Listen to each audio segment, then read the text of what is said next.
पहले सीखना है। आज का विषय जो है, हमारे पास अपना ग्राउंड होना चाहिए। ठीक है, नेक्स्ट संडे हम सीखेंगे एक चोर है जो पैसे को चुराता है। पहली बात, हमारे पास अपना ग्राउंड होना चाहिए। ग्राउंड का बताऊंगा क्या है उसका। दूसरी बात, चोर है जो पैसे को चुराता है, उससे कैसे पैसे को बचाना है। और तीसरी बात, परमेश्वर के साथ पैसे को कैसे हमें व्यवहार करना है। तो तीनों बातों को हम सीखेंगे तो हम पैसे में आशीष पाएंगे, डेफिनेटली आशीष पाएंगे। विश्वास सुनने से और सुनना परमेश्वर के वचन से होता है।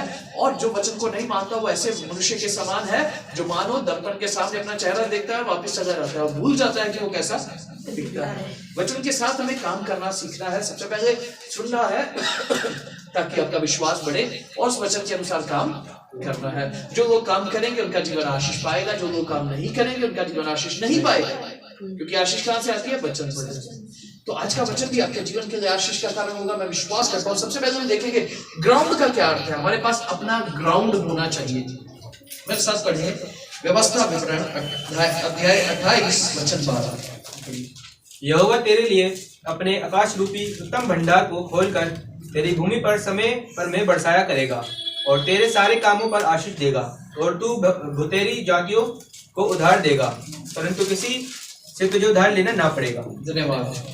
यहाँ पे क्या लिखा है सुनिएगा, लास्ट में क्या लिखा है, बहुत अच्छी बात है जो आपको शायद अच्छी लगेगी। तू बहुतेरी जातियों को क्या करेगा?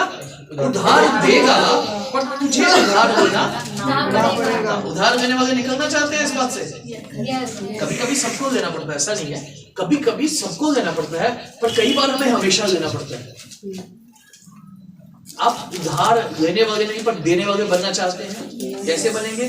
प्रभु धन्यवाद, आपका वचन कहता है कि मैं उधार लेने वाला नहीं पर देने वाला बनूंगा। ऐसे मानने से नहीं, जो ये कहा गया उसको मानने से, दुआ करने से नहीं होगा, ये इसको मानना पड़ेगा। तो क्या लिखा है? यहोवा तेरे लिए अपने आकाश रूपी उत्तम भंडार को खोलकर तेरी भूमि पर मेह बरसाएगा। कौन सी भूमि पर? किसकी भूमि पर? किसकी भूमि पर? नहीं, हमारी सांझी नहीं है भाई। मैं अपनी भूमि की आशीष आपको नहीं दूंगा, सांझी नहीं है हमारी। किसकी भूमि पर? मेरी भूमि पर। किसकी भूमि पर? मेरी भूमि पर। किसकी भूमि पर? मेरी। आपकी आशीष प्रभु कहां देगा? मेरी भूमि पर। हाँ, आपकी आशीष प्रभु आपकी भूमि पर देगा, मेरी भूमि पर कभी नहीं देगा। मेरी भूमि पर देगा तो मैं कहूंगा भाई मेरा। अभी सोचो, प्रकाश कहेगा मेरी आशीष ममता आंटी की छत पे आ रही, वो कहेंगी मैं क्यों दो भाई, मेरी है, मेरी छत पे आई तो हमारे पास अपना ग्राउंड होना चाहिए। ग्राउंड का क्या मतलब है? हमारे पास कुछ ऐसा होना चाहिए जिसपे प्रभु आशीष दे। आमीन, आमीन। समझ रहे हैं? सबसे बड़ी समस्या क्या है? हम इस बात पर ध्यान ही नहीं देते कि हमारे पास अपना क्या है जिसको मैं आशीषित होने के लिए दूं। पर एक एग्जांपल सोचो, एक परिवार जो हमेशा दूसरों से मांग कर चीनी लेता है, एक परिवार जो हमेशा दूसरों से कभी कभी मांग कर आटा लेता है, क्या उसमें आशीष आएगा आपका? नहीं, वो तो उनका है, उन्होंने आपको दिया, इसलिए उनके घराने को प्रभु आशीष देंगे। उन्हीं को देंगे ना प्रभु आशीष, क्योंकि उन्होंने आपका मदद किया। आपके पास आशीष आएगा? नहीं। आपके पास अपना कुछ होना चाहिए, आपके पास अपना ग्राउंड होना चाहिए, आपके पास अपना काम होना चाहिए। हालेलुया। अब काम के बारे में जब मैं बात करता हूं, बहुत सारे लोग काम कर रहे हैं, प्रभु का धन्यवाद। मतलब हमने पहला टेस्ट पास कर दिया। जिनके पास काम है उन्होंने पहला टेस्ट पास कर दिया। आमीन, आमीन। बहुत खुशी की बात है ना। रानी बहन, आपके परिवार को प्रभु आशीष देंगे क्योंकि आपके पास जॉब है। सर, आपको प्रभु आशीष, परिवार को नहीं, आपको आशीष देंगे क्योंकि आपके पास जॉब है। आपको आशीष देंगे क्योंकि आपके पास जॉब है। आपको आशीष देंगे क्योंकि आपके पास जॉब है। आपको आशीष देंगे क्योंकि आपके पास जॉब है। आपको आशीष देंगे क्योंकि आपके पास जॉब है। इसको सागर को प्रभु आशीष देंगे क्योंकि उसके पास जॉब है। प्रभु कहेंगे बेटा कहां दूं, तेरे पास तो बटुआ ही नहीं। तो सबसे पहले ये समझ लो, हमारे पास कुछ होना चाहिए जिसमें प्रभु दे। हमारे पास नौकरी होना चाहिए, नहीं तो हमारे पास कोई बिजनेस होना चाहिए, नहीं तो कोई ना कुछ कमाई का साधन होना चाहिए। प्रभु उसी में आशीष देंगे। प्रभु पड़ोसी के घर में कभी आशीष नहीं देंगे। आप उधार का पैसा लेकर आओगे, सोचोगे इससे मैं महीना चला लूं, उसमें आशीष नहीं होगा। आप महीना चला सकते हो, उसमें आशीष नहीं है। प्रभु ने क्या लिखा? साफ साफ यहां पे लिखा है, और यहोवा तेरे लिए अपने आकाश रूपी उत्तम भंडार को खोलकर तेरी भूमि पर मैं बसाएगा। किसकी भूमि पर? तेरी भूमि पर मैं बसाएगा। हालेलुया। तो आपके पास अपना काम होना चाहिए। कुछ लोगों के पास काम नहीं है, हम दुआ करेंगे कि वो काम करें। अभी दुआ में प्रभु ने एक प्रकाशन दिया, बहुत अच्छा प्रकाशन दिया। क्या प्रकाशन दिया? मांगना, ढूंढना और खटखटाना। हम एक ही काम करते, कभी कभी मांगते मांगते मांगते मांगते परमेश्वर परेशान हो जाता, जा भाई घर से तो निकल, दे दूंगा मैं, ढूंढ तो सही। हम ऐसा ना करें। यदि हमें कुछ चाहिए तो हमें आगे बढ़ना है, दुआ करके आगे बढ़ना है। आमीन, है ना? मांगोगे फिर परमेश्वर ने आपके लिए एक जॉब है जो प्रभु ने रखा है। हालेलुया। आपके लिए शायद एक बिजनेस है जो प्रभु ने रखा है, पर आप मांगने से आगे नहीं बढ़ते। मांग कर ढूंढना है। हालेलुया। मांग कर ढूंढना है, उसको सर्च करना है, उसको नए आज तो बहुत आसान है, नए पोर्टल्स हैं, नए ऐसे जगह है जहां पे आप जॉब्स को सर्च कर सकते हो। आपको आशीष चाहिए ना? तो पहला कदम आपको करना है, आपको मांगना, ढूंढना, फिर क्या करना? खटखटाना है। फिर ढूंढ के, अच्छा यार ये ऑफिस है, मुझे लग रहा है प्रभु यहाँ मुझे जॉब देना चाहते हैं, पर अभी क्या है, ये ऑफिस का स्टैंडर्ड तो कुछ और है, मेरे पास तो एजुकेशन कम है, मैं अंदर नहीं जाऊंगा। नहीं, खटखटाना है। हाँ, मैं इंटरव्यू देने आया, मैं इंटरव्यू देने आया हूँ, जरूर प्रभु आपके लिए काम करेंगे। हमारा एक ही काम होता है बहुत बार, हमारा नहीं, बहुत सारे विश्वासियों का। मसीहियों में ज्यादा प्रॉब्लम है। जो लोग विश्वास में आ जाते हैं ना, वो सोचते हैं स्वर्ग से ही आ जाएगा, लेकिन अपना ग्राउंड तैयार करते हैं। मैं सच बोल रहा हूँ, आपके जीवन में नहीं, बहुत सारे यीशु मसीह पे विश्वास करने के बाद आलसी हो जाते हैं। उनको लगता है सब कुछ अपने आप ही हो जाएगा। नहीं, हमें मांगना है। मत सोचो छोटा है बड़ा है, मत सोचो आपको 5,000 का जॉब मिला, मत सोचो आपको 10,000 का जॉब मिला। जितना मिला वो आपका है, प्रभु उसमें आशीष देगा। हालेलुया। यदि आप उस 10,000 के लिए विश्वास योग्य हैं, प्रभु उसके ऊपर बड़ी आशीष देने के लिए विश्वास योग्य। आमीन, आमीन, है ना? तो कभी कभी हम छोटे को छोटा समझते हैं और उसमें आगे नहीं बढ़ते, हम उसको छोड़ देते हैं। हमें लगता है नहीं यार, ये जॉब मेरे लिए सही नहीं है, ये बिजनेस मेरे लिए सही नहीं है, और हम उसको छोड़ देते हैं। नहीं, प्रभु ने छोटी चीजों को भी आशीष दिया।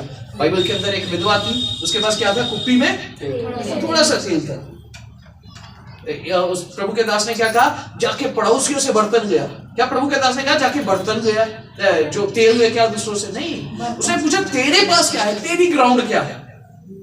Praise the Lord. समझ रहे हैं ना? उसने पूछा तेरे घर में क्या है, मैं तेरे घर को आशीष देना चाहता हूं, मैं पड़ोसियों के घर को आशीष नहीं देना चाहता। वो कह सकता था प्रभु का दास कि तू ऐसा कर, तू अपने घर के बर्तन इकट्ठे कर और बाहर से तेल लेके आ जा। किसी के घर से नहीं, किसी के घर से मांगी हुई चीज आपके जीवन के लिए आशीष का कारण नहीं हो सकता। आपके हाथों को प्रभु ने दिया है, उससे मेहनत करके आपका घर आशीषित हो सकता है। जब आपके घर में कुप्पी में थोड़ा सा तेल होगा, जब आपके घर में थोड़ा सा अपनी कमाई का मैदा होगा, जब आपके घर में अपना थोड़ा सा कुछ होगा, उसके ऊपर प्रभु आशीष देंगे। हालेलुया। दूसरों की चीजों के ऊपर निर्भर ना रहे। बहुत बार बहुत सारे लोग, यहाँ की बात नहीं, एग्जाम्पल बोल रहा हूँ, बहुत बार बहुत सारे लोग अपने माता पिता के ऊपर निर्भर रहते हैं। मेरे माता पिता के द्वारा मुझे ये घर जो है मिल जाएगा, और बेचारे जीवित होते हैं, लेकिन लोगों की नजर ऐसे टिकी होती है। सच बोल रहा हूँ, हम सब दुनियावी हैं, हम सब जानते हैं, दुनिया में रहते हैं। जब बच्चे बड़े हो जाते हैं ना, तो माता पिता के ऊपर नजर आ जाती है कब ये जाए और ये जगह हमें मिल जाए। उस पर नजर मत रखो। हालेलुया। माता पिता की चीजों के ऊपर ध्यान मत दो। आपके लिए प्रभु ने आपको हाथ दिया है, आपको काम करने का शक्ति दिया है, आपको ग्राउंड दिया है, जरूर आप उसके ऊपर काम करो। आमीन, हालेलुया। तब परमेश्वर क्या करेगा? आकाश रूपी उत्तम भंडारों को आपके लिए खोलेगा। क्या करेगा? आकाश रूपी उत्तम भंडारों को खोलेगा, और क्या करेगा? बारिश करेगा, और क्या हो जाएगा? फिर आप लेने वाले नहीं, देने वाले हो जाएंगे। हालेलुया। उधार लेके परेशान हो गए तो ये काम करो, सबसे पहले अपनी ग्राउंड तैयार करो। काम कोई छोटा नहीं होता। इस बहन के पास छोटा सा काम है, क्या है? छोटा सा सामान है, थोड़ा सा तेल।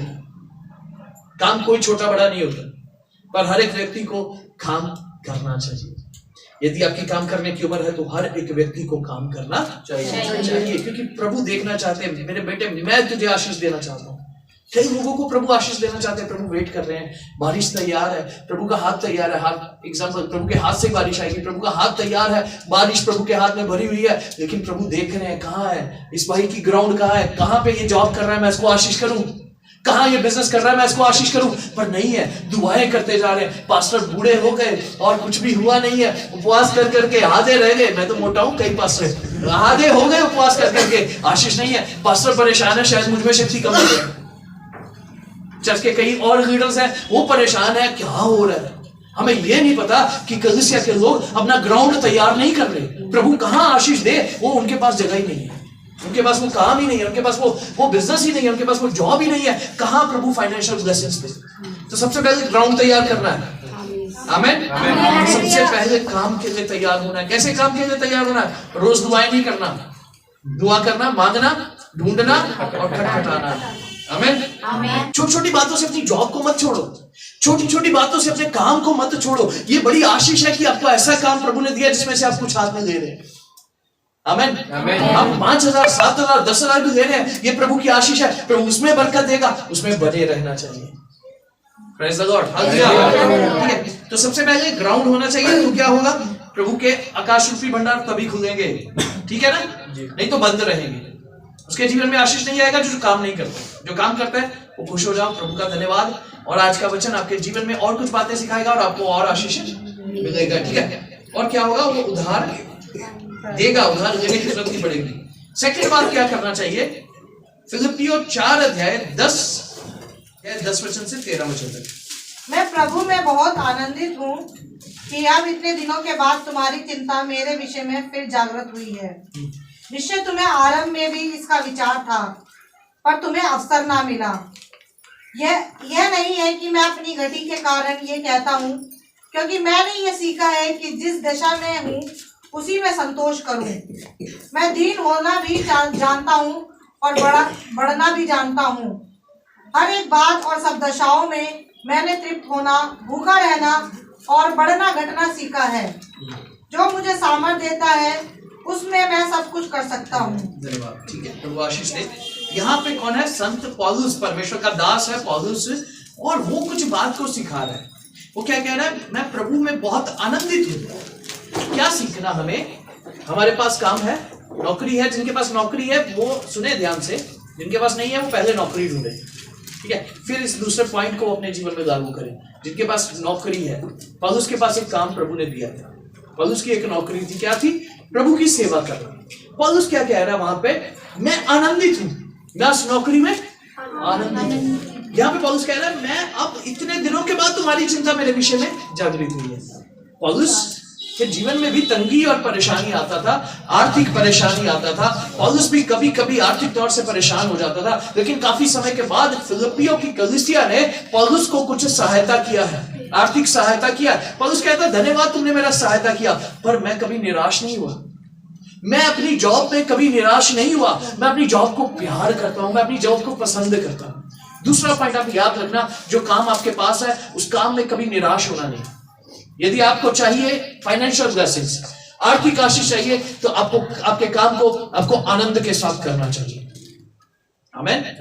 आपके काम को आनंद के साथ करना चाहिए और उसमें कभी निराश नहीं होना चाहिए। आपके काम को आप पसंद करना चाहिए, नकारना नहीं चाहिए। पौलुस को उस काम में क्या क्या समस्याएं आई, कहता कि क्या हो गया? घटी भी आई है ना? मैंने घटी और बढ़ती में और भूखा रहने में और सब चीजों में मैंने क्या किया है? सीखा है संतोष करना। पौलुस अपनी उसी काम में संतोष करने वाला एक व्यक्ति था। पौलुस क्या करता था? संतोष करता था। उसकी जॉब में वो संतुष्ट था, उसके काम में जो प्रभु ने उसको दिया उसमें संतुष्ट था, कभी वो असंतुष्ट नहीं हुआ। बहुत सारे लोग अपने काम के विरोध में बुड़बुड़ाते हैं, तब आप आपके काम को बिगाड़ देते हैं। अपने काम में खुश नहीं रहते, मजबूरी है। सुबह उठते तो वहां जाते भी है, समय पे काम भी करते हैं, लेकिन खुशी से नहीं करते। ऐसा लगता है मजबूरी है, क्या आना ही पड़ेगा, नहीं आएंगे तो छुट्टी काट लेंगे। ऐसा नहीं करना। आपको आपका काम को आनंद के साथ करना चाहिए, आपको आपके काम को खुशी के साथ करना चाहिए। उसमें कभी निराश होना नहीं चाहिए, क्योंकि वो प्रभु की दी हुई आशीष उसी के ऊपर आएगी। चाहे बॉस आपको 5,000 भी देता है, उस समय कुड़कुड़ाना नहीं। आपको विश्वास करना, प्रभु 5 तो आया ना, मेरे पास कुछ तो है, वो कुप्पी का थोड़ा सा तेल तो आया, अब इसको आशीष देना। आमीन। अभी कई बार क्या होता है, वो कुप्पी का तेल भी नहीं है, वो 5,000 भी नहीं आ रहा, तो कहाँ आशीष आएगी? तो याद रखना, उस काम को आप खुशी के साथ करना, उसमें संतुष्ट रहना सीखना। उसके चेहरे को देख के बहुत खुश होता हूँ। मैं देखता हूँ उनके चेहरे पे हमेशा ज्यादातर स्माइल आता है। सच है झूठ है? रानी सिस्टर के चेहरे पे हमेशा स्माइल रहता है। मैं आत्मा में अभी 20% हूँ ना, उनका चेहरा देख के 10% और बढ़ जाता हूँ। हालेलुया। सच बोल रहा हूँ, सच बोल रहा हूँ। मुझे और थोड़ा सा आनंद आ जाता है। उसको उनको फर्क नहीं आगे कौन आराधना कर रहा है, उनको फर्क नहीं क्या कह रहे हैं पास्टर जी, उनको फर्क नहीं है चाहे मन दुखाने वाली बात कह रहे हैं, लेकिन उनके चेहरे से स्माइल कभी जाता ही नहीं। हालेलुया। उसी रीति से उनको अपना काम भी करना है। हम सबको अपने काम पे भी ऐसे रहना है। काम पे भी जब बॉस देखें यार इसको तो मैंने ओवर टाइम भी दे दिया, काम भी बढ़ा दिया, फिर भी ये हंस रहा है, क्यों भाई ये मेरा काम है, मैं हंसूंगा? ये मेरी ग्राउंड है, वो नौकरी आपकी है, प्रभु ने आपको दिया है। आमीन। मत सोचो आप बॉस के लिए कर रहे हो, आप बॉस के लिए कर रहे हो, आप परमेश्वर के लिए कर रहे हो। परमेश्वर ने वो नौकरी आपको दिया है और परमेश्वर उसी में आपको आशीष देगा। आमीन। हालेलुया। चाहे वो सफाई करने वाली नौकरी है, चाहे वो पीएन की नौकरी है, चाहे वो क्लर्क की नौकरी है, चाहे डॉक्टर की नौकरी है, चाहे नर्स की नौकरी है, मत सोचो आपसे कोई बड़ा है, आपसे बड़ा परमेश्वर है और वो जो परमेश्वर ने आपको दिया है और आपको उसमें खुश रहना है। आमीन। हालेलुया। वो आपका ग्राउंड है, आपको याद रखना इस बात का। ठीक है, तो दूसरी बात हमने देखा। हाँ, अभी पढ़िए उत्पत्ति 30 अध्याय 27 वचन। उत्पत्ति 30 अध्याय 27 वचन। लाबान ने उससे कहा, यदि तेरी दृष्टि में मैंने अनुग्रह पाया है तो यही रह जा, क्योंकि मैंने अनुभव से जो जान लिया है कि यहोवा ने तेरे कारण से मुझे आशीष दी है। ठीक है, पहली बात हमें क्या करना, हमें अपना ग्राउंड तैयार करना है। समझ गए? मतलब हमें कम से कम कोई जॉब, कोई बिजनेस हमारे पास होना चाहिए, वेले बैठना नहीं है। और एक दिन प्रिंस भाई बोल रहे थे, खाली घर खाली दिमाग शैतान का घर है। सही बात है। ठीक है, दूसरी बात क्या करना है, यदि आपके पास आपका काम है उसमें संतुष्ट रहना है। बहुत ये नहीं सोचना मेरी 10,000 सैलरी क्यों है, 20,000 क्यों है, कोई फर्क नहीं पड़ता। आप ईमानदारी से 5,000 वाला काम करो, प्रभु उसमें आशीष देगा। आमीन। आमीन। ठीक है, बढ़ोतरी होती है तो अच्छी बात है, लेकिन असंतुष्ट कभी नहीं रहना। खुश हो जाना, प्रभु जितना दिया वो आपका है, आपने दिया है, आप इसको आशीष करेंगे। तीसरी बात, ये याकूब के बारे में और यूसुफ के बारे में देखते हैं, ये अपने काम के प्रति बड़े ईमानदार थे। प्रभु उसी के काम को आशीष देता है जो अपने काम के प्रति ईमानदार है। यहाँ पे लिखा है, और जो लबान है उसका मामा है, उसने कहा यदि तेरी दृष्टि में मैं अनुग्रह पाया है, तेरी दृष्टि में मैंने अनुग्रह पाया है तो यही रह जा, क्योंकि मैंने अनुभव से जाना है कि यहोवा ने तेरे काम से मुझे आशीष दिया है। यदि आप अपने काम में ईमानदार है तो आपकी कंपनी आपके द्वारा आशीष पाएगी। हालेलुया। आपको जो काम करना है अपना समझ के करना। यूसुफ के बारे में भी हम पढ़ सकते हैं, एक वचन पढ़ के हम आगे बढ़ेंगे। इसी का 39 का 3, उत्पत्ति 39 वर्ष 3। और यूसुफ के स्वामी ने देखा कि यहोवा उसके संग रहता है और जो काम वह करता है उसको यहोवा उसके हाथ से सफल कर देता है। ठीक है, अभी आप इसका पढ़िए 9 वचन जी। इस घर में मुझसे बड़ा कोई नहीं और उसने तुझे छोड़ जो उसकी पत्नी है मुझसे कुछ नहीं रख छोड़ा, इसलिए भला मैं ऐसी बड़ी दुष्टता करके परमेश्वर का अपराधी क्यों बनूं। ठीक है, धन्यवाद। यहाँ पे याकूब भी ईमानदार है अपने काम के प्रति, ईमान, हालांकि उसका नाम धोखेबाज है लेकिन अपने काम के प्रति वो ईमानदार रहा। और यूसुफ भी अपने काम के प्रति ईमानदार रहा। यूसुफ कह रहा है, वो मेरे स्वामी ने मुझे सब कुछ दे दिया पर तुझे मुझे नहीं दिया, मैं क्यों ये गलत काम करूं? जो आपको नहीं दिया वो कभी लेके आओ मत आओ आपके घर। Praise the Lord. आपको आपके काम में ईमानदार रहना चाहिए। जो आपका नहीं है उसके ऊपर नजर मत रखो, है ना। दूसरा का काम आपको पसंद आ गया, उसकी गलतियां निकाल के उसको निकलवा के मैं उस जगह पे चला जाऊं, ऐसा कभी मत करो। आपको काम में एक रुमाल भी अगर आपको मिल जाता है, आपका नहीं है तो उसको लेके घर पे मत आओ। यदि आप अपने काम में ईमानदार रहोगे तो आप आशीष पाओगे, प्रभु की आशीष पाओगे। यदि आप अपने काम में ईमानदार नहीं रहोगे, आपको लगेगा आपने बहुत कुछ पाया, लेकिन वो बहुत कुछ मिनटों में खत्म हो जाएगा।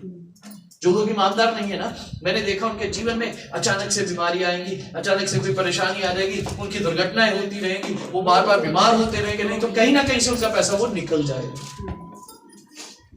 क्योंकि वो अच्छा पैसा नहीं है। आप आपके काम के प्रति ईमानदार रहना सीखो। ठीक बात है। पहली बात हमने सीखी, अपनी ग्राउंड तैयार करो। दूसरी बात हमने सीखा, संतुष्ट रहो, जो भी है जितना काम आपके पास है उसमें संतुष्ट रहो। तीसरी बात, अपने काम के प्रति ईमानदार रहो। चौथी बात हम सीखेंगे,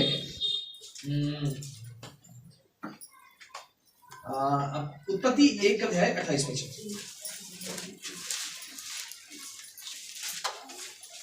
और परमेश्वर ने उनको आशीष दी और उनसे कहा, फूलो फलो और पृथ्वी पर भर जाओ और उसको अपने वश में कर लो और समुद्र की मछलियों तथा आकाश के पक्षियों और पृथ्वी पर रहने वाले सब जंतुओं पर अधिकार रखो। ठीक है। चौथी बात जो हमने सीखी है, परमेश्वर ने क्या कहा, उसको अपने वश में कर लो और उस पर अधिकार रखो। याद रखो, जो जॉब आपको प्रभु ने दिया है वो आपका है, समझ गए? जो जॉब प्रभु ने आपको दिया है वो आपका है, वो ऑफिस का नहीं है। आप ऑफिस का समझ के मत करो, वो ये समझ के करो कि ये प्रभु ने मुझे दिया है और मुझे इस पे अधिकार रखना है और मुझे इसको अपने वश में रखना है। इसमें दो बातें हैं, अधिकार रखना और वश में रखना। तो सांप के समान भोले और नहीं, कबूतर के समान भोले और सांप के समान चतुर बनना पड़ेगा। आपके काम के प्रति आपको ईमानदारी के साथ साथ भलाई से और चतुराई से भी काम करना पड़ेगा। आमीन, हालेलुया। उसके ऊपर अधिकार रखना पड़ेगा, तभी रख पाओगे जब आप उससे प्रेम करोगे। जब उससे प्रेम नहीं करोगे तो आपको अधिकार नहीं रहेगा। आप आज यहाँ पे काम कर रहे हैं, कल दूसरी जगह, परसों तीसरी जगह, चौथी जगह, आपको लगता ही नहीं वो आपका काम है, आपको लगता है टाइम पास कर रहे हैं, है ना? कुछ लोग ऐसे ही उनको है, एक जॉब पे सेटल हुए नहीं, चलो भाई दूसरी। कुछ लोग अच्छे हैं, एक जॉब करते हैं, अच्छा एक्सपीरियंस लेते हैं, एक्सपीरियंस सर्टिफिकेट लेते हैं, फिर वो दूसरी जॉब में जाते हैं ताकि उनको उससे बड़ी सैलरी मिले। कुछ लोग क्या करते हैं, एक दिन गए, दूसरे दिन गए, उनको बॉस तंग कर रहा है, उनको जो साथ बैठे वो तंग कर रहे हैं, उनको लगता है ये मेरी जॉब है नहीं। भैया कब होगी फिर आपकी, बहन कब होगी फिर आपकी जॉब? ये छोटी मोटी परेशानियों से परेशान मत हो जाओ, आपको उसके ऊपर अधिकार रखना है। एक दिन आपको उसको एक दिन अपने वश में करना है और आपको उसमें जयवंत होना है। हालेलुया। क्या एक ही दिन में आपका अधिकार हो जाएगा? नहीं होगा। उस जॉब के ऊपर पहले से कईयों का अधिकार होगा, उसको हटाने की जरूरत होती है ना? जिस जॉब को आप कर रहे हैं, कईयों की नजर उसके ऊपर होगी, कईयों का अधिकार उसके ऊपर होगा, आपको उसके ऊपर टिकना है। आपको कहना है, प्रभु ने मुझे इस पर अधिकार दिया है, प्रभु ने मुझे कहा इसको वश में कर दो, मैं सब कुछ करूंगा और इसकी जॉब को अपने वश में करूंगा, मैं जॉब के ऊपर अपना अधिकार रखूंगा। हालेलुया। क्या आसान होता है अपने आप को सेटल करना किसी जॉब में? किसको आसान लगता है? नहीं है ना, मुश्किल है। जब नए नए जिस जॉब में गए थे क्या आसान था? प्रकाश भाई जब नए नए गए थे बहुतों ने सोचा भाई कैसे इसको पीछे करें। जब प्रमोशन हो गई तो और विरोधी हो गई। ममता को सेटल होने में मुश्किल होती है। जब दूसरी नर्स के सामने इनका सैलरी बढ़ा दिया या इनको बोल दिया कि आप जी इंचार्ज है, तो दूसरों ने विरोध करना शुरू किया। तो आसान नहीं था टिकना, किसी के लिए भी आसान नहीं होता। मत सोचो आसान सी जॉब होगी तो मैं कर लूंगा। कई लोग नहीं करते जॉब, क्यों? क्योंकि उनको आसान वाला चाहिए। आसान कुछ नहीं है, आसान कुछ भी नहीं है। उस समय परमेश्वर ने डायरेक्ट अधिकार दिया था आदम और हवा को। परमेश्वर ने सृष्टि को रचा, किसी का अधिकार था उसके ऊपर? नहीं। परमेश्वर ने किसी को अधिकार नहीं दिया था, कोई अधिकार नहीं दे पाया था। परमेश्वर ने कहा इसके ऊपर तुम अधिकार रखो। चैलेंज नहीं था आदम और हवा के लिए, चैलेंज था। लेकिन आज पृथ्वी और उसकी संपत्ति किसके अधीन है? शैतान के अधिकार में है ना? हालांकि परमेश्वर ने जगत को जीत लिया है, पर हम उसको लेकर जाकर उसको घोषणा करना। आमीन, हालेलुया। अब ऐसे ही हम कहीं जाके खड़े हो जाएंगे और हमें अधिकार मिल जाएगा और चीज हमारे वश में आ जाएगी? नहीं, हमें उसके ऊपर से जो दुष्ट है, वचन में लिखा है, उसको बांधना पड़ेगा। बांधना पड़ेगा ना, हमें उसको बांधना पड़ेगा, उसको भगाना पड़ेगा, उसको क्लेम करना पड़ेगा। ये आशीष प्रभु ने मुझे दिया है, ये जॉब प्रभु ने मुझे दिया है, अब मुझे यहां से कोई नहीं हटा सकता। हालेलुया। तो क्या करना? अधिकार में आ जाओ आप। जल्दी जल्दी जॉब मत बदलो, जल्दी जल्दी जॉब मत छोड़ो। मैं सबके लिए कह रहा हूं, सबकी आशीष के लिए। कोई मत सोचे मुझे फोकस कर रहे हैं, हम फाइनेंशियल ब्लेसिंग्स भी पाना है। सारी चीजें दिख गई, फाइनेंशियल ब्लेसिंग ना हुई तो कहीं दिखेगी नहीं, कहीं से बढ़ रहा है। तो फाइनेंशियल ब्लेसिंग्स पाने के लिए चौथी बात हमने क्या सीखा है? हमें अधिकार रखना है उन चीजों के ऊपर। स्ट्रगल करना पड़ेगा, मुश्किल होगी, लोग गिराने की कोशिश करेंगे, आपको निकालने की कोशिश करेंगे, पर आप टिके रहना उसमें। आमीन। प्रार्थना करते रहना और उसमें बढ़ते रहना। आमीन, हालेलुया। पांचवी बात हम जो सीखते हैं, नीति वचन 18 अध्याय 21 वचन। नीति वचन 18 अध्याय 21 वचन।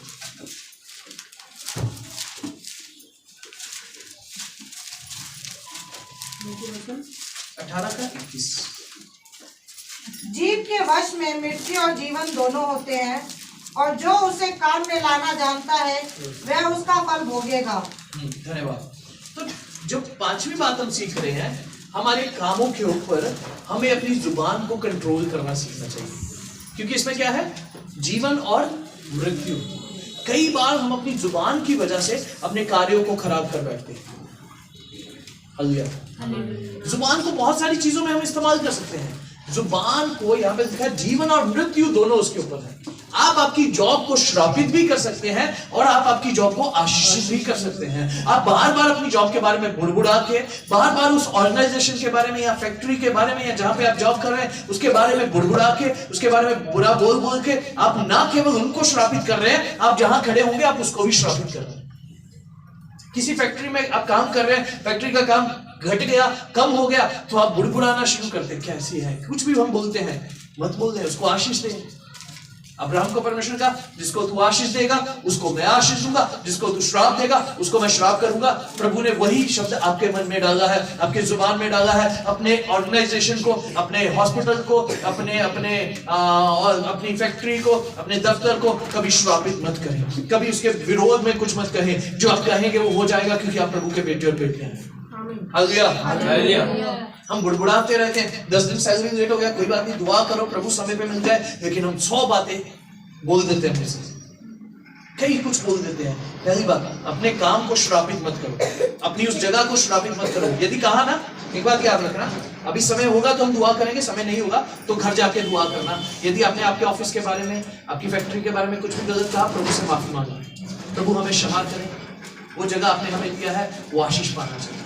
याकूब ने आशीष पाया तो उसके मामा ने भी आशीष पाया, यूसुफ ने आशीष पाया, पोतीफर ने भी आशीष पाया। यदि मैं आशीष पाऊंगा, मेरी फैक्ट्री भी आशीष पाना चाहिए। आमीन। यदि मैं आशीष पाऊंगा, मेरा हॉस्पिटल भी आशीष पाना चाहिए, मेरी वजह से वो बदल जाना चाहिए। ठीक है, आपको प्रभु ने इतना सामर्थ्य दिया है, हम समझते ही नहीं है केवल, तो हमें ये काम करना है। छठी बात हमें क्या करना चाहिए, आप मेरे साथ पढ़ सकते हैं। पहले आप एक वचन पढ़िए मेरे साथ, ठीक है, उसके बाद हम छठी बात में जाएंगे। 5वीं बात का एक और वचन पढ़ेंगे, कुलुस्सियों की किताब 3 अध्याय 9, 8 और 9 वचन। कुलुस्सियों की किताब 3 अध्याय 8 और 9 वचन।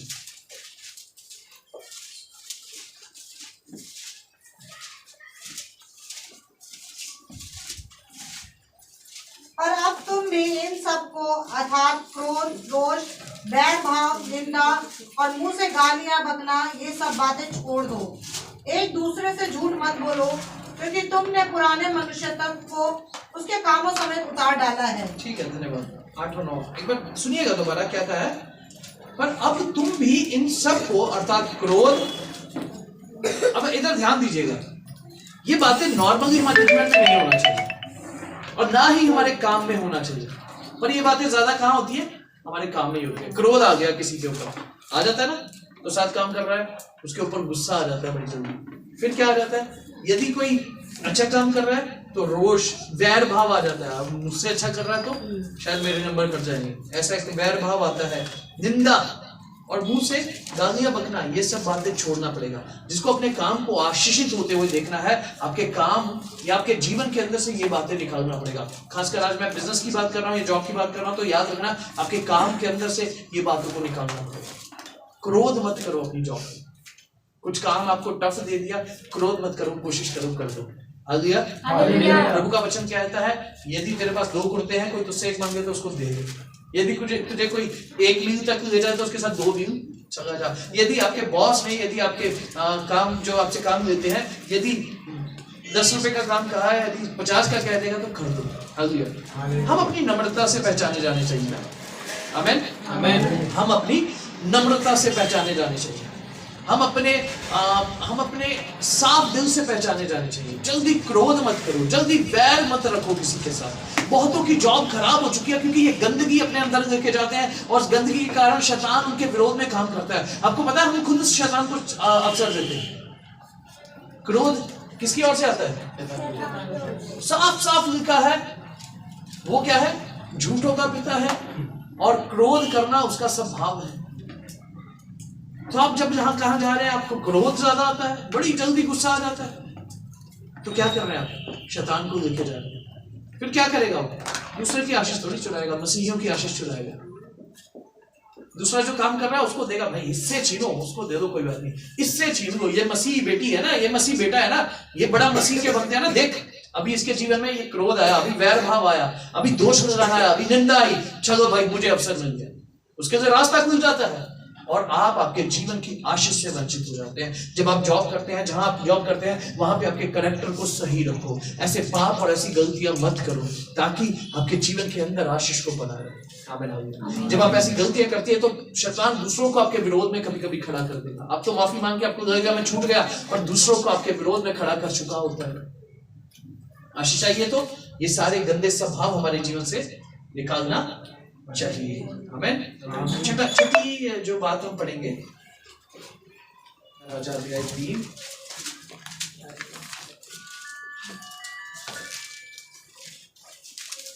वचन 9। पहला राजा अध्याय 3 वचन 9। तू अपने दास को अपनी प्रजा का न्याय करने के लिए समझने की ऐसी शक्ति दे कि मैं भले बुरे को परख सकूं, क्योंकि कौन ऐसा है कि तेरी इतनी बड़ी प्रजा का न्याय कर सके। हाँ, तो यहाँ पे लिखा है तू अपने दास को अपनी प्रजा का न्याय करने के लिए क्या कर, समझने की शक्ति दे कि मैं भले और बुरे को परख सकूं, क्योंकि कौन ऐसा है कि तेरी इच्छा तेरी इतनी बड़ी प्रजा का न्याय कर सकता है। आपको जॉब किसने दिया है? परमेश्वर ने, है ना। परमेश्वर ने आपको जॉब दिया है। उसको करने की शक्ति भी कौन देता है? परमेश्वर। उसको करने की बुद्धि भी कौन देता है? परमेश्वर। तो छठी बात जो करनी है आपको, यदि फाइनेंशियल ब्लेसिंग चाहिए तो छठी बात आपको ये करनी है, आपको हमेशा आपके काम के लिए प्रार्थना करना। समझ गए? क्योंकि वो काम हम कर ही नहीं सकते यदि प्रभु उसको करने की समझ हमें ना दे। कुछ लोगों का काम शक्ति का है, उनको शक्ति लगाना पड़ता है, तो प्रभु से मांगे प्रभु मुझे शक्ति दे कि मैं इस कार्य को कर सकूं। कुछ लोगों का काम दिमाग वाला होता है, बुद्धि वाला होता है। आइजैक वो बुद्धि मांगे प्रभु से कि प्रभु मुझे बुद्धि दे ताकि मैं इस काम को कर सकूं। जो भी आपके काम है उस काम से संबंधित बात को आपको मांगने की जरूरत है। सुलेमान बहुत बुद्धिमान था, पहले से ही बुद्धिमान था, लेकिन उसने फिर से क्या कहा है? यहोवा परमेश्वर कहा प्रभु तेरी प्रजा है, तूने दिया, अब इसको चलाने की समझ भी मुझे दे। जिस दिन आप जॉब पे जाएंगे, पहले दिन जाएंगे, या हो सकता है आज पहले मंडे से आप पहले दिन जाएंगे। पहले कैसे जाते थे? अलग तरीके से जाते थे। इस मंडे से अलग तरीके से जाएंगे। मंजू नोट्स बना रहे हो बेटा? नोट्स बना रहे हो? आप में से, आपके घर में से कोई नहीं बना रहा? ओके, नोट्स बनाने चाहिए, ठीक है, क्योंकि मम्मी को बाद में हेल्प होगी, पापा को बताना है, किसी को भी। हर परिवार में से कम कोई एक व्यक्ति नोट्स बनाना चाहिए, ठीक है। तो याद रखना, मंडे से आप वैसे नहीं जाओगे जैसे पहले जाते थे। ये बदलाव को लेके जाओगे। ये बातें आप याद रख के इसको समझ के जाना है। जो छठी बात हमने सीखा है, बिना प्रार्थना के आपकी जॉब को आप मत करो। बिना प्रार्थना के आप जॉब को कर ही नहीं पाओगे। प्रभु के तरीके से नहीं कर पाओगे, दुनियावी तरीके से कर पाओगे, लेकिन जैसा प्रभु चाहता है वैसे नहीं कर पाओगे।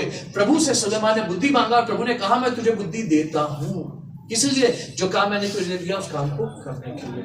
तो बुद्धि चाहिए, बुद्धि परमेश्वर देते हैं, और आपको प्रतिदिन आपके काम के लिए भी प्रार्थना करना चाहिए। आमीन। और सातवीं बात जो है, अंतिम बात है, जकरिया 4 अध्याय 6 और 7 वचन। तब उसने मुझे उत्तर देकर कहा, जरुब्बाबेल के लिए यहोवा का ये वचन है, ना तो बल से और ना शक्ति से, परंतु मेरे आत्मा के द्वारा होगा। मुझ सेनाओं के यहोवा का यही वचन है। हे बड़े पहाड़ पे क्या है? जरुब्बाबेल के सामने तू मैदान हो जाएगा, और वह चोटी का पत्थर यह पुकारते हुए आएगा, उस पर अनुग्रह हो अनुग्रह। धन्यवाद, धन्यवाद, प्रभु आशीष दे।